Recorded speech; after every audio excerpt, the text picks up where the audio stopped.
Cristo es la peña de Oreb que está brotando, agua de vida saludable para ti. Cristo es la peña de Oreb que está brotando, agua de vida saludable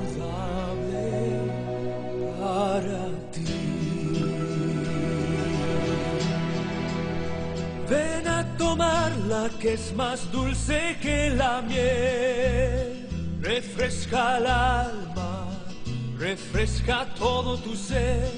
Cristo es la peña de Oreb que está brotando. Los evangelios sinópticos nos cuentan de aquella vez cuando, después de haber sido bautizado, el Señor Jesús fue llevado por el Espíritu al desierto. Y en el desierto no la pasó bien, es decir, el desierto no era un lugar de vacaciones precisamente, ¿no? Era un lugar inhóspito, desagradable, y experimentó todo tipo de carencias, especialmente no había comida. Algunos piensan que fue para ayunar. No, fue llevado por el Espíritu y no fue preparado, por eso no había comida. No comió 40 días y 40 noches. Y eso le llevó con toda seguridad, como a cualquier persona, a un desgaste terrible. Entonces ahí, en esas condiciones tan adversas, ¿qué estaba pensando? No dice el texto, estaba pensando en tal cosa, pero entonces vino el enemigo. Satanás vino a tentarle. ¿Y cómo se defendió el Señor Jesús? Sí, estaba pensando en algo y eso fue lo que utilizó, porque eso era todo lo que tenía. No había llevado rollos con la palabra, no tenía lo que nosotros tenemos ahora, que es una Biblia. Miren mi Biblia, qué grandota, ¿no? Es así grandota, impresionante para impresionar. Pero algunos tienen unas Biblias de hormiguita, ¿no? Así chiquitas. Y como tienen buena vista, las usan bien y también vale, ¿no? Pero él no tenía una Biblia de bolsillo, que sepamos. Tenía la palabra morando en su corazón, ¿ya? Estaba en su mente. Y eso es más útil todavía. Así que respondió al enemigo con la palabra. ¿Ya? Eso nos permite saber en qué estaba pensando. Porque podría haber usado otras porciones de la Escritura también, pero lo que tuvo a mano fue lo que dijo. ¿Y qué fue lo que dijo? ¿Qué mencionó? No digo el texto, sino qué parte de la palabra que nosotros conocemos ahora. ¿Cuál fue? El libro de Deuteronomio. Pero ¿saben qué? Yo no les voy a preguntar, pero como en muchos lugares, cuando el predicador pregunta algo acerca de salmos, entonces siempre hay alguien que sabe de memoria el Salmo 23. ¿No? ¿Ustedes saben de memoria? Sí, todos sabemos, ¿no? El Salmo 23. O quizás sabemos por lo menos una parte del Salmo 121. Sí, está bien, muy lindo, muy atinado también. O por ahí conocemos de memoria algunos textos de Isaías, ¿no? Sí. Pero si alguien te dice Deuteronomio, Deuteronomio. Es más, ya he conocido dos predicadores que ni podían pronunciar Deuteronomio. Se les enredaba porque les era así tan extraño, ¿no? Tan fuera de su vocabulario. Pero Jesús pensaba en Deuteronomio. ¿Por qué? No quiero que especulemos demasiado. Ustedes han recibido un boletín, ¿no es cierto?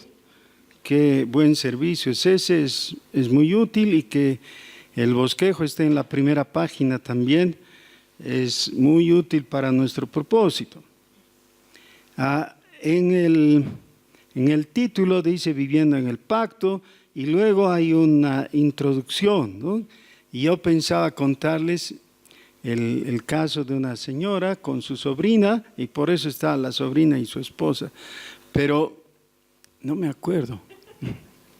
No es verdad. Hay una hermana que me contó que recibió recién nomás la visita de una pariente suya, de una prima suya. La prima estaba con su hija, es decir, la sobrina de esta hermana que les digo, ¿no? Y la sobrina estaba con su amiga, según pensó ella. Entonces, en las presentaciones, ella suponía que le iba a decir, te presento a mi amiga, a la fulanita. Pero no, le dijo, te presento a mi esposa. Y entonces esta hermana realmente dice, primero no sabía qué responder, porque ¿cómo podrías decir así mucho gusto? ¿Mucho gusto? No es verdad, ¿no? No. Y después de un rato, de que ya pasó el asunto, dice ella, tuve que salir de ahí e irme al baño a vomitar. Esa fue la reacción que le causó viendo el trato que tenían entre estas dos mujeres que se trataban como esposas. Ahora, tal vez en otros lugares esto ya no impacta tanto, no molesta tanto, pero eso nos lleva a plantearnos algunas preguntas básicas, fundamentales. Justamente Deuteronomio corresponde a esa época de la historia del pueblo de Dios en que necesitaban hacerse ciertas preguntas. ¿Cuáles eran estas? Entonces, les ruego por favor que abran sus Biblias en el libro de Deuteronomio.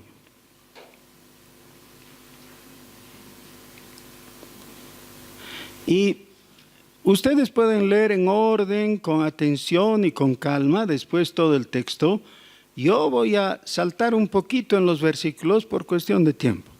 Así que vamos a empezar con el versículo 9, ¿ya? El capítulo 4, versículo 9. Ahí da una instrucción Moisés por parte de Dios al pueblo de Israel. Y le dice, por tanto, guárdate y guarda tu alma con diligencia, para que no te olvides de las cosas que tus ojos han visto, ni se aparten de tu corazón todos los días de tu vida. Antes bien, las enseñarás a tus hijos y a los hijos de tus hijos. ¿Cuál es la instrucción? ¿Cuál es el imperativo muy concreto? Guárdate. Ese es el verbo que está en imperativo. Guárdate. ¿Les puedo molestar un poquito? ¿Sí? ¿Me permiten? ¿No se van a enojar? Ya, muy bien. Entonces, con todo respeto, miren a la persona de su lado. Si son tres, entonces túrnense, no sé, hagan algo, pero participen todos, ¿ya? No dejen a uno solito que no participe. Muy bien. Entonces, miren a la persona de al lado, pero mírenla a los ojos. No muy sonrientes, ¿ya? Si quieren al principio pueden sonreírle, está bien, no es prohibido sonreír amistosamente, pero después, para el cometido, mírenla, no agresivamente tampoco, no, pero muy seriamente, muy seriamente. Y con la autoridad del Señor le dirán, guárdate.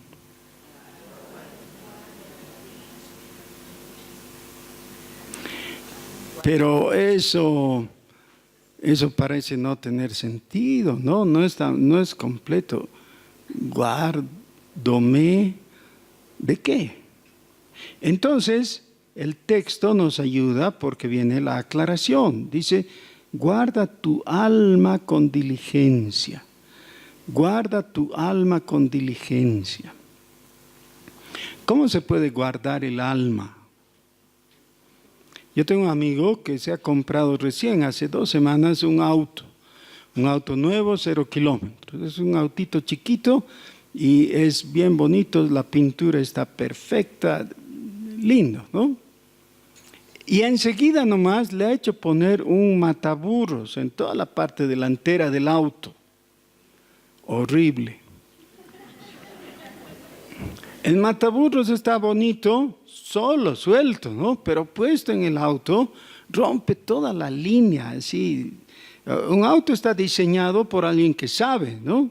Pero cuando se le agrega algo, rara vez le viene bien. Y ese mataburros parece para una vagoneta o para un carro grande. Y este es un autito chiquito, ¿no? Es un autito para mujeres, como me dice un amigo que cuando ve mi propio auto, ¿no? Dice, ese es auto para mujeres. Sí, bueno, pero así está, ¿no? Así salió de la fábrica. Pero este otro autito tan bonito lo han echado a perder con el mataburros. ¿Para qué le han puesto ese adefesio? Sí, muy bien. Porque es posible que este hermano que se compró el auto haya tenido en otra ocasión un choque o algo así y ahora está muy prevenido y quiere guardar su autito y lo afeó, ¿no? Por guardar el autito le ha puesto el asunto ese. Guarda tu alma. Entonces quizás alguien esté pensando, me voy a comprar un mataburros, ¿no? Pero mataburros para el alma. ¿Cómo? ¿Qué es eso? ¿Saben qué? Es muy interesante, pero esta palabra alma que tenemos aquí es la misma palabra que se traduce al griego en la Septuaginta. La Septuaginta es la versión griega del Antiguo Testamento. Entonces, al griego se traduce con una palabra que en el Nuevo Testamento utiliza el Señor Jesús para decir que el que pierda su alma la ganará. Y entonces tenemos una instrucción que parece estar contradicha. En el Antiguo Testamento, es decir, aquí en Deuteronomio, dice, guarda tu alma. En el Nuevo Testamento, en los Evangelios sinópticos, el Señor Jesús dice que si no pierdes tu alma, es decir, el llamado es a perder el alma. No hay contradicción realmente, es una complementación, es una aplicación de este texto justamente, entre otros. Lo que el Señor Jesús está diciendo es que la única forma de guardar tu alma es entregársela a Él. Porque es cuando está en las manos de Él que está guardada. De otra manera, la vas a perder. El que quiera conservar su vida, dice, ¿no? Pero también se puede traducir como alma. El que quiera conservar su vida o su alma, ¿qué le pasará? La perderá.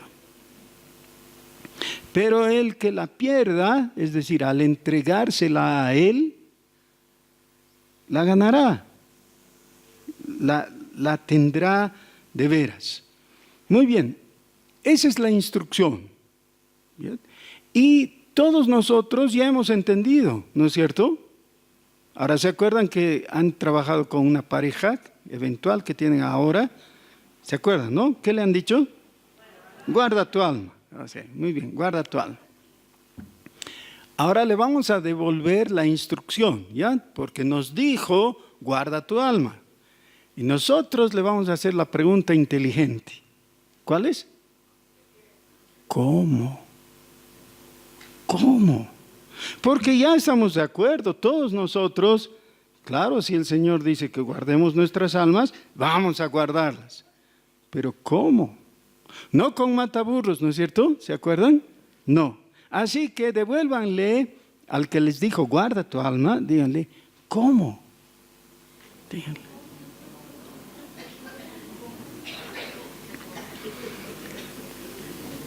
Hemos leído el capítulo 4, versículo 9. Guárdate y guarda tu alma con diligencia. Pero ahora vamos a retroceder. Vamos a ir al capítulo 4, versículo 1.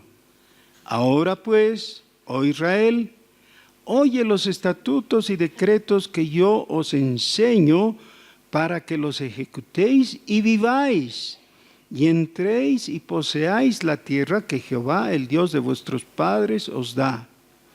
No añadiréis a la palabra que yo os mando, ni disminuiréis de ella, para que guardéis los mandamientos de Jehová vuestro Dios, que yo os ordeno.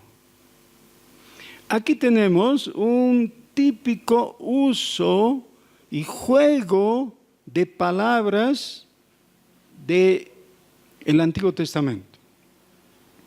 La palabra guardar se repite en los versículos 2, 6, es la primera palabra. En el 9, que ya hemos leído y que hemos comenzado ahí, y después en el capítulo 4 todavía, versículo 23, que dice, guardaos, no os olvidéis del pacto, y en el versículo 40, y guarda sus estatutos. Así que estos textos y los que continúan a través de los siguientes capítulos, podríamos decir que se trata de todo un manual, de todo un curso, un taller de guardación. Hay que guardar. Hay cosas que no hay que perder. ¿Ya? Las cosas que perdemos nos empobrecen. El perder ciertas cosas nos empobrece. Alguna vez ha pasado que de repente estabas en una reunión familiar y a uno de los parientes se les ocurre, vamos a sacar la guitarra y vamos a cantar lo que cantábamos cuando éramos jóvenes. ¿Les ha pasado? Y dices, sí, y empiezan a cantar una zambita, ¿no? Una canción así, popular. No estoy hablando de una alabanza, nada, estoy hablando de una canción popular. Y tú dices, esta zambita tanto me gustaba, voy a cantar. Y de repente todos se callan porque se han olvidado la letra. Y tú dices, estos tontos que no se acuerdan, y yo voy a cantar. Y te das cuenta que llegando a la siguiente estrofa, tampoco te acuerdas. No sabes cómo sigue. ¿Qué pasó? La perdiste. Y entonces tienes un mal sabor en la boca, ¿no? Como yo sabía esto y lo cantaba así con fluidez. ¿Por qué lo perdí? Se me fue. Pero por más que te disguste perder algo así, no es tan grave, ¿no es cierto? No es tan grave. Nada depende de eso, solamente el disgusto de no poder cantar, nada más. Pero aquí en el pasaje que estamos viendo, se nos manda no guardar la letra de las zambitas antiguas que cantabas cuando eras joven, o de las cuecas, si preferías cuecas, no importa. Dice que guardes, en el versículo 2, los mandamientos de Jehová. Los mandamientos de Jehová. Y si te das cuenta, como en el caso de la zambita, que has olvidado los mandamientos, ahí sí que tienes una pérdida, ¿o no? Claro. Yo diría que entre muchos de los que nos llamamos cristianos, la pérdida es más grande porque en realidad nunca la tuvimos. ¿Cómo es eso? Da tristeza, pero hay muchos que, llamándose cristianos, nunca han tenido en su mente, nunca han memorizado los mandamientos de Dios. No les tomo examen, ¿no? ¿Les tomo o no?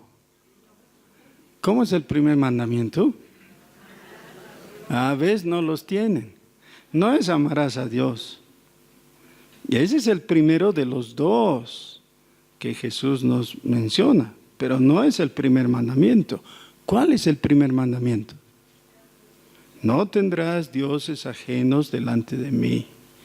Ese es. ¿Ven? Bueno, dirán, pero es solo una confusión. Ya está bien. ¿Y el segundo? No te harás imagen, ni ninguna semejanza de lo que está arriba en los cielos, ni abajo en la tierra, ni en las aguas debajo de la tierra. No te inclinarás a ellas, ni las honrarás, porque yo soy Jehová, tu Dios, fuerte, celoso, que visito la maldad de los padres sobre los hijos hasta la tercera y cuarta generación de los que me aborrecen. Y hago misericordia a millares. Algunas traducciones dicen hasta la generación 1000, eso es millares, hasta la generación 1000 de los que me aman y guardan mis mandamientos. Ese es el segundo mandamiento. ¿Y el tercero?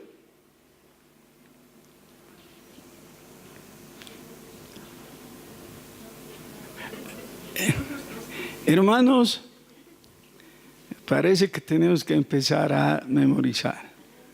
Ahora, ya, está bien, no voy a seguir, porque soy antipático, pero no tanto. Pero alguien dirá, ¿para qué hay que memorizar los mandamientos si al final nadie es salvo por cumplir los mandamientos? Somos salvos por la fe en Jesucristo. Somos salvos por la gracia de Dios, por fe en Jesucristo. Es verdad. Pero saben, conocer los mandamientos de Dios, en términos sencillos, significa simplemente saber qué es lo que Dios quiere.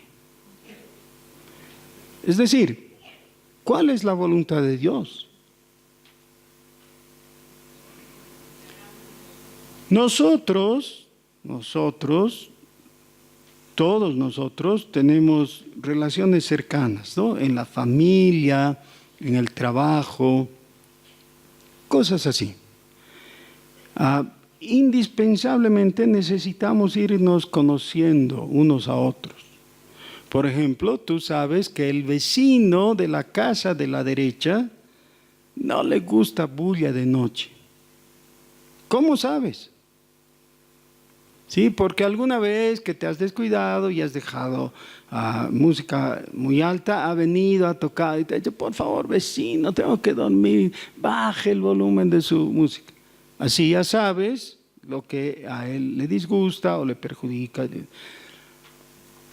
Y así, en general, todos vamos aprendiendo acerca de los demás. Y es parte de la consideración el no hacer según la opinión del otro para no perjudicarle, no molestar, para tener buenas relaciones en general. Pero ¿saben qué? Conocer la voluntad de Dios va mucho más allá. Realmente es muy desatinado para nosotros no saber lo que Dios quiere, o lo que le gusta, o lo que prefiere. Él ha expresado su voluntad en una forma muy clara. ¿Han oído ese dicho popular, no bíblico? Dice, que sea lo que Dios quiera. ¿Han oído? ¿Y han dicho? ¿Cuándo dice la gente algo así? Que sea lo que Dios quiera. Sí, cuando se rinde, cuando está en algo y dicen, creo que no se puede, entonces ya lo voy a dejar, a ver cómo sale, ¿no? A ver cómo sale, pero el dicho es que sea lo que Dios quiere. Pero es una forma fatalista de actuar, de referirse al asunto. El cristiano no necesita decir que sea lo que Dios quiera. El cristiano sabe lo que Dios quiere. Sabemos. ¿Por qué? Dios ha dicho, para eso es la Biblia. En la Biblia Dios dice lo que Él quiere. Es el reflejo de su voluntad.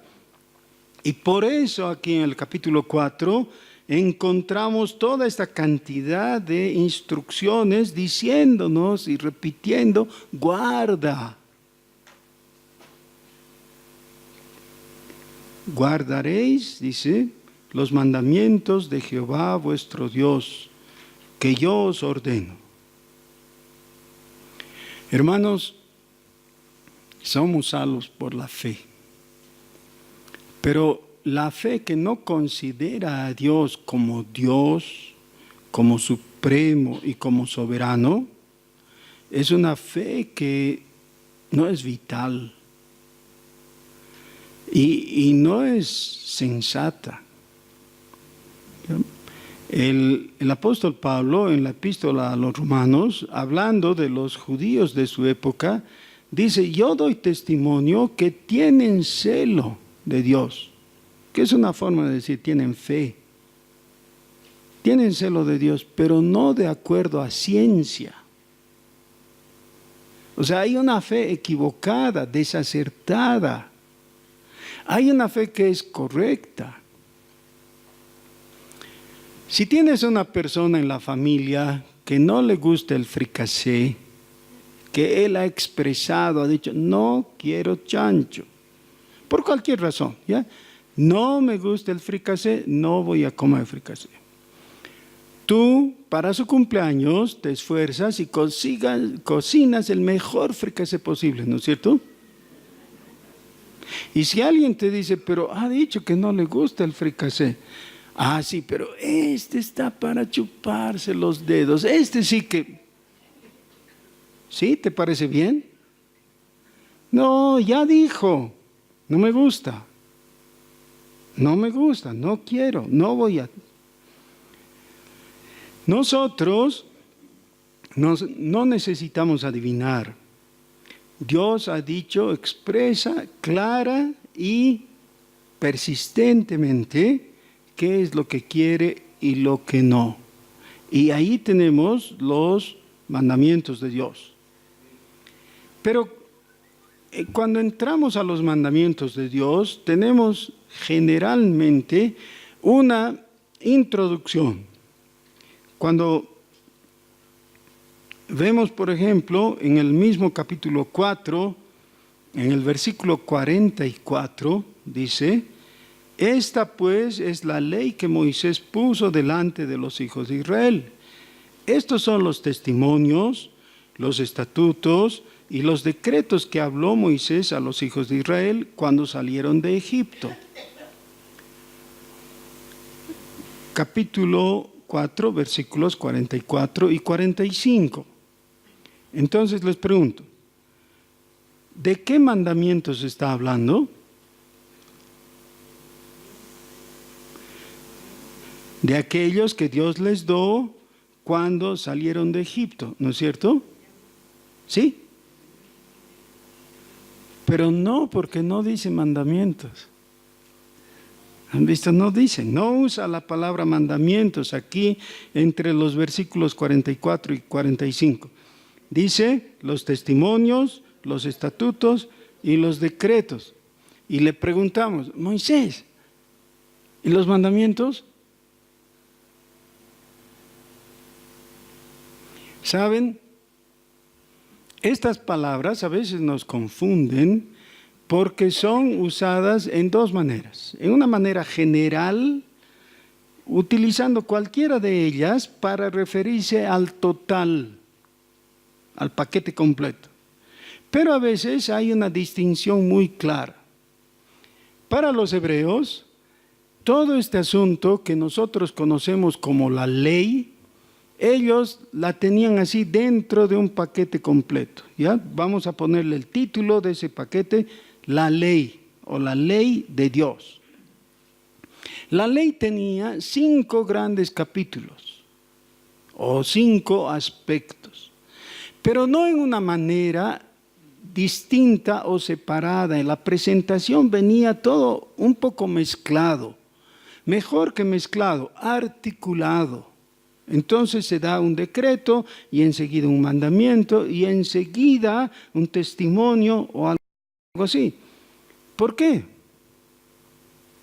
Porque esa es una manera mucho más natural de ver. A nosotros nos gusta esa clasificación cuadrada, ¿no es cierto? Y nos gustaría que diga, bueno, estos son los mandamientos, estos otros son las ordenanzas, estos los estatutos, y que esté todo muy distinto y muy fácil de observar. Pero no es así.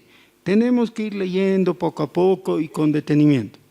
Pero entonces, en el cúmulo, en el conjunto de toda la ley, tenemos estos 5 grandes aspectos, que son el más conocido de todos, los mandamientos. El segundo, los estatutos. El tercero, los decretos, las ordenanzas y los testimonios. Y cada uno de ellos cumple una función distinta a los otros, pero complementaria en el conjunto. Los mandamientos son estos que hemos visto, de que estábamos recontando, ¿no? No tendrás dioses ajenos delante de mí, no te harás imagen. Esos son los 10 mandamientos. Lo contrario de eso, en cuanto a carácter, son las ordenanzas. ¿Cuáles son las ordenanzas? Aquellas que podrían cambiar de un día al otro.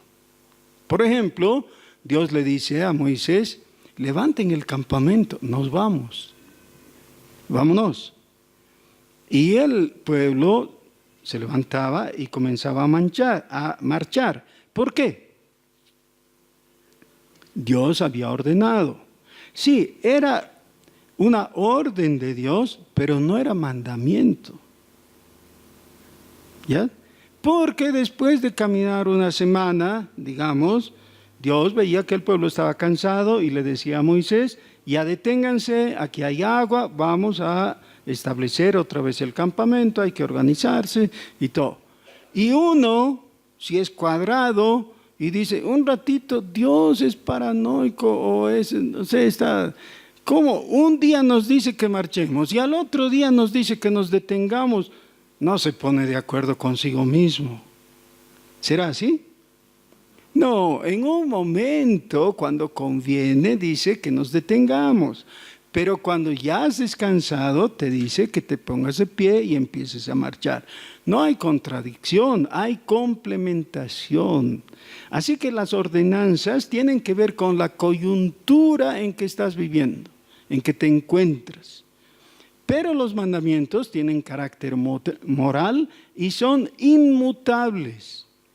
Así que cuando Dios te dice, no matarás, al día siguiente le puedes ir a preguntar, ¿y hoy mato o no? Y te dice, ¿qué?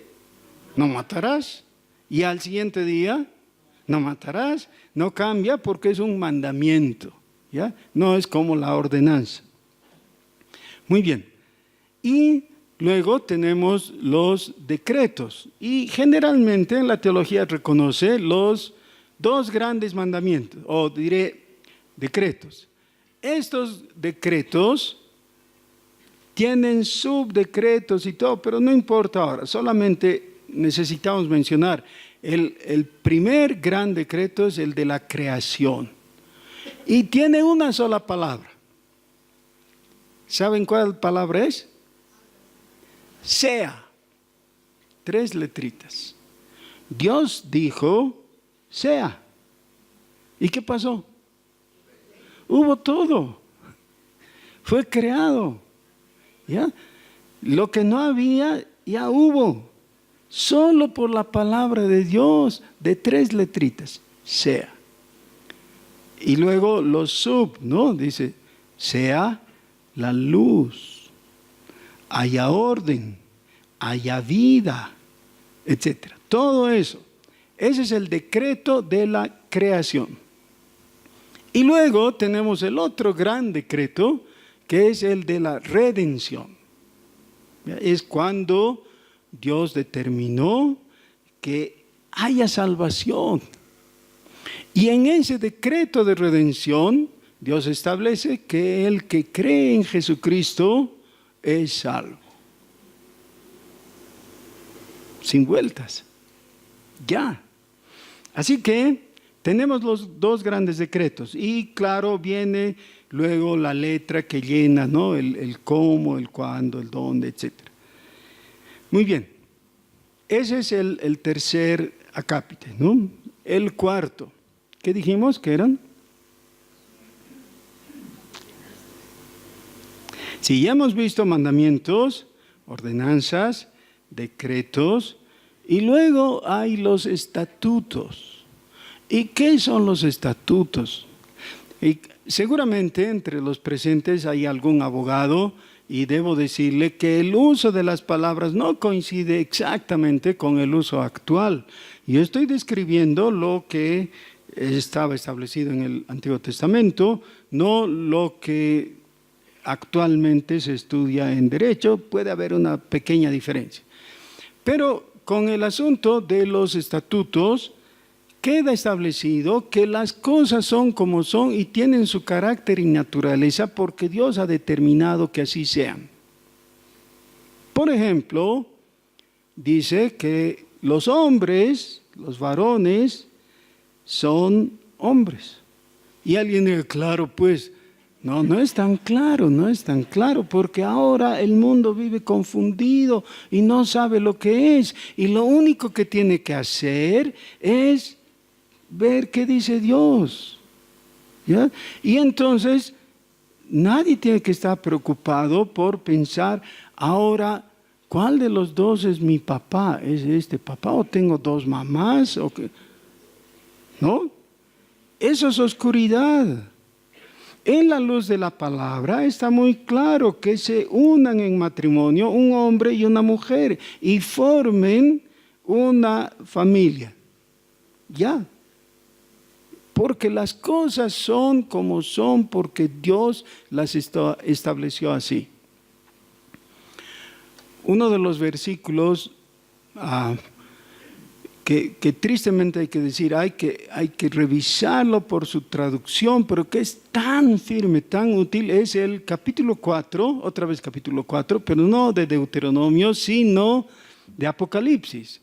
Apocalipsis capítulo 4, versículo 11. Ahí se nos habla de la adoración celestial. Todo el capítulo 4 es un cuadro de la adoración celestial. Dios es presentado en su trono alto y sublime y rodeado en círculos concéntricos de los 4 seres vivientes, los 24 ancianos, una multitud de adoradores y todo eso, ¿no? Todo está muy lindo. Y en el versículo 11 tenemos la adoración ya en palabras. ¿Se acuerdan? Dice que para Dios sea la gloria, la honra, el poder. ¿Por qué? Sí, dice, porque tú creaste todas las cosas. Y por tu voluntad. Sí, pero la mejor traducción es, fueron creadas y tienen su existencia. Su existencia tiene que ver con cómo son las cosas. Ahora veamos. Salimos de caminata y de repente nos tropezamos y nos caemos. Al caernos nos golpeamos con una roca y protestamos. Y decimos, ¿por qué no han hecho las rocas más blandas?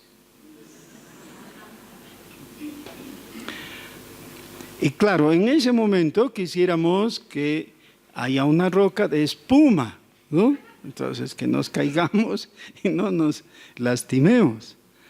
Pero, ¿cómo son las rocas? Son duras.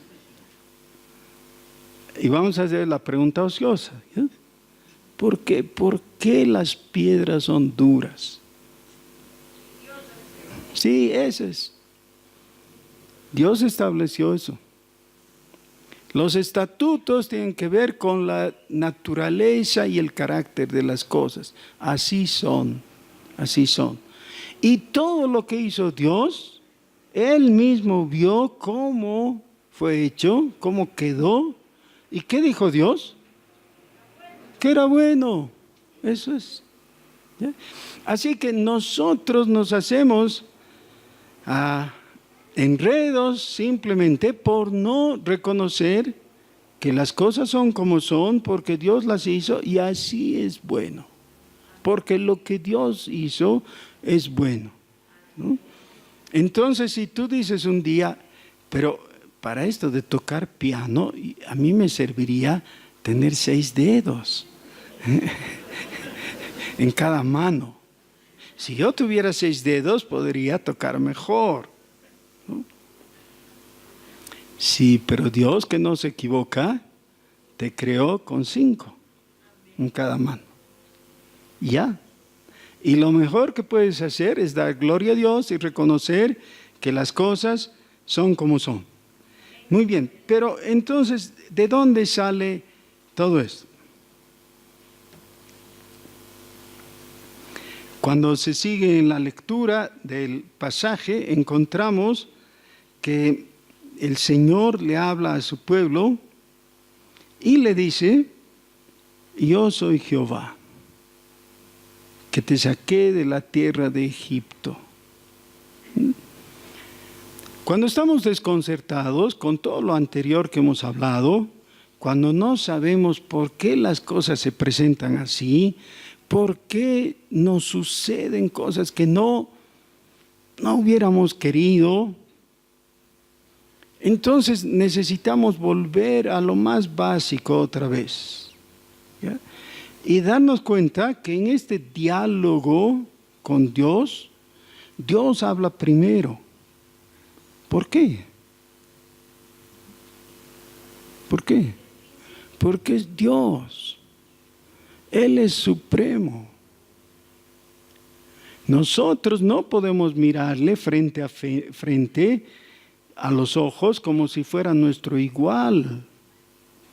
Ya ese es un atrevimiento que no conviene hacer. Hay que mirarle hacia arriba, reconociendo: tú eres el Altísimo. Yo solo soy una criatura. ¿Ya? Y entonces Dios, que está en lo alto, Él nos habla y nos dice: yo soy Jehová.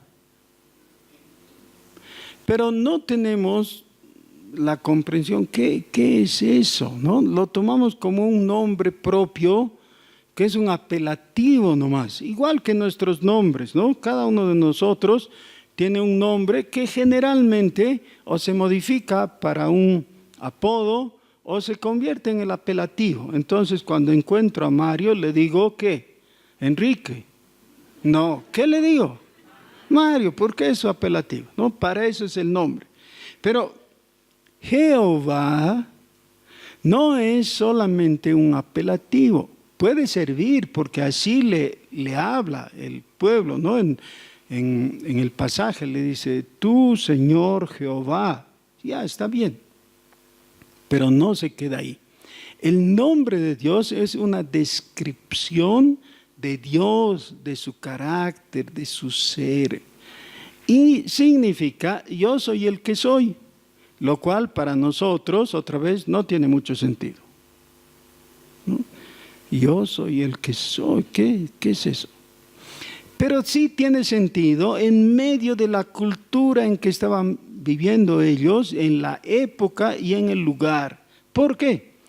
Ellos estaban rodeados de pueblos que no tenían un Dios. Tenían varios. Muchos, algunos de ellos.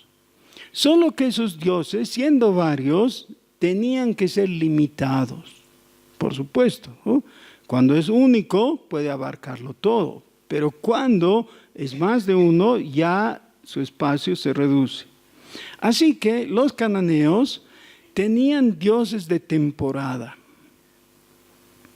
Ya tenían el dios del verano, Baal, al cual convenía darle culto en esa época. Pero llegado el invierno, ¿para qué adorar a Baal? No estaba ahí. ¿Se acuerdan cómo Elías se burla de Baal? Dice, ha debido salir, estará durmiendo o algo así. Porque, claro, esa es la idea de alguien que es limitado. Por su parte, los griegos también tenían dioses limitados, no por la época, no por el tiempo o la estación del año, sino por el lugar, es decir, la distancia, la geografía. Y no convenía, no tenía sentido adorar a Poseidón, el dios del mar, mientras escalabas una montaña. Ya cuando escalabas la montaña y le pedías ayuda a ese dios con minúscula, tenía que ser al dios apropiado, no al dios de otro lugar. Así que eran dioses que servían para cierto lugar y para cierta época solamente. A diferencia de eso, el Dios vivo es el Dios que siempre está. Cada día, durante todo el año. De día está y de noche también. Su presencia no disminuye. Está aquí y está allá también. No necesitas viajar, caminar hacia un santuario donde encontrarle. Él está. Algunos de los profetas, Eliseo por ejemplo, solían decir, Jehová, ¿ante quién estoy? Es decir, reconocían, todo el tiempo está presente. ¿Ya? No puedo, si quisiera, no puedo escaparme de Él, no puedo esconderme de Él. Pero en realidad no quiero escaparme de Él. Estoy feliz de que siempre esté. De vez en cuando tenemos la sensación de que si extendemos nuestro brazo, podríamos tocarle, ¿no? ¿Han captado eso? Sí. Pero no es físico. Sin embargo, está. Siempre está. Así que tenemos al Dios que está presente y de ahí, de ese hecho maravilloso, surge su nombre. Pero cuando Dios se refiere a ellos, le está hablando a su pueblo, el cual está ahí. Esto es muy importante y tal vez parecería no tener sentido hasta que tomamos en cuenta lo siguiente. Cuando Dios creó al hombre, lo puso en el huerto del Edén y por su pecado el hombre perdió el privilegio de estar ahí, pero peor que eso, más grave que eso, perdió el privilegio de encontrarse con Dios. Había una espada ardiente que limitaba, ¿ya? No solo el lugar físico, sino el acceso a la presencia de Dios. Y esa es la historia de la humanidad. De toda la humanidad. La historia de la humanidad es la historia de las tinieblas en que hemos vivido siempre. Salvo cuando Dios ha mostrado por su bondad estar presente. Y han habido sobresalientes en todo ello, ¿no? Por ejemplo, el diluvio y cómo Dios ha salvado a Noé y su familia y otros momentos así. Pero el más eminente de esos momentos se ha producido en el Sinaí, cuando Dios se ha dejado oír y percibir por todo el pueblo y ha declarado, ha proclamado su nombre. Y les ha dado la ley. Así que ese momento es tan importante que podríamos decir es como la cumbrera del Himalaya. Solo que hay un momento que es superior. Ese momento es único. Es cuando Dios mismo se ha hecho hombre para habitar entre nosotros y darnos a conocer su gloria. En ese momento Dios se ha hecho hombre y su nombre es Jesús. En Jesús entonces encontramos lo que nadie más ha encontrado: la luz y la verdad. En Juan capítulo 1 dice, la ley vino por Moisés. Ese es el K2, digamos, ¿no? En el Himalaya, la segunda cumbre más alta es el K2. La ley ha venido por Moisés. Muy importante. Sí, muy importante. Pero más importante, la gracia y la verdad han venido en Cristo. Y la luz ha venido. Por eso, la instrucción que hemos visto aquí en el capítulo 4 de Deuteronomio. Guardad pues mucho vuestras almas, pues ninguna figura visteis el día que Jehová habló con vosotros en medio del fuego, para que no os corrompáis y hagáis para vosotros escultura, imagen de figura alguna, efigie de varón o hembra, figura de animal alguno que está en la tierra, figura de ave alguna, alada que vuele por el aire, figura de ningún animal que se arrastre sobre la tierra, figura de pez alguno que haya en el agua debajo de la tierra. Si haces imagen, construyes talla, estás en desobediencia. Dios no quiere eso. Necesitas guardar tu alma.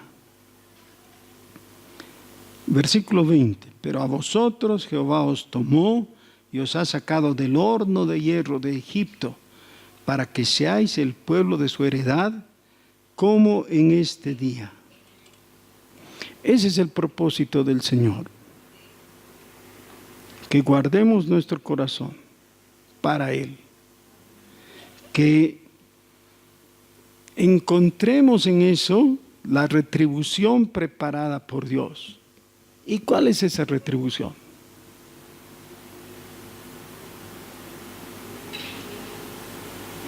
Tenemos que saber lo que nos espera, ¿no es cierto? Porque hay una oferta, pero ¿cuál es? Dice, para que entréis y poseáis la tierra y os vaya bien. Y os vaya bien. Cuando nos encontramos entre nosotros, a veces al despedirnos, tenemos un buen deseo en el corazón, ¿no? Y decimos, que te vaya bien. Si es sincero, es un deseo legítimo. Bueno, si va acompañado de un Dios te bendiga, mejor todavía, ¿no? Pero es bueno. Cuando Moisés dice, para que os vaya bien, no está solamente expresando un deseo de su corazón. Lo que está estableciendo es la base misma sobre la cual nos puede asegurar, así les va a ir bien. ¿Cómo? Guarda tu alma para Jesús y te irá bien. Oremos. Nuestro Señor, estamos muy agradecidos a ti porque tú no has querido ocultarte de nosotros. Tú te has revelado por Jesús en tu santa palabra y el Espíritu ha testificado a nuestro corazón que esa es la verdad. A ella nos aferramos, Señor, y no queremos otra cosa. Tú, Jesús, eres la verdad y con eso estamos completos. Te alabamos, Señor, te bendecimos en el santo nombre de Jesús. Amén. Cristo es la peña de Oreb que está brotando, agua de vida saludable para ti. Cristo es la peña de Oreb que está brotando, agua de vida saludable para ti. Ven a tomarla que es más dulce que la miel. Refresca el alma, refresca todo tu ser. Cristo es la peña de Oreb que está brotando, agua de vida saludable para ti.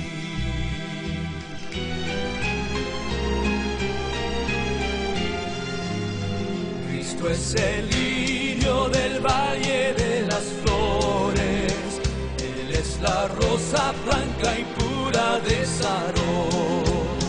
Cristo es la vida y amor